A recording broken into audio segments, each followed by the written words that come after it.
In this video, I'm going to teach you how to link two tasks in Microsoft Planner. So in order to do that, you first need to head over to planner.cloud.microsoft in order to access this. Now in here, you just need to sign into an account with the paid subscription or into an account which is part of an organization with a paid subscription. So click on this sign in right here, or you can also get your planner for iOS and Android. Now from in there, proceed to click on the sign in option and input your email as well as the password to dot in order to access it. Now here is my actual planner. So for this case, just choosing here the plan that you want to link with.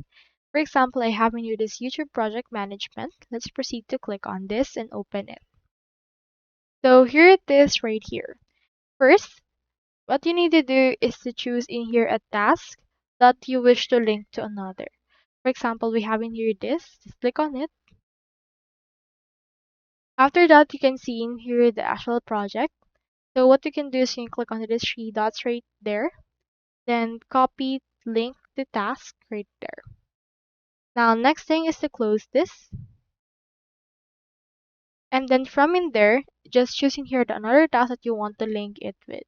For example, let's link it into this blue document scope and management plan. Let's click onto this right here. Then under the attachment, click on this add attachment. Click this I'll link the URL.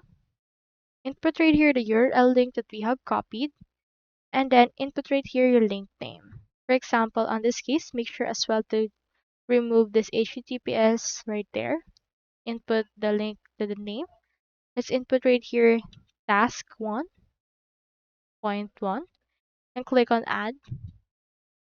Now on the checklist, add in here task 1.1 in order to actually name this. Once we're done with this task, you can click on this check and you can move this task and use or create this new task right there.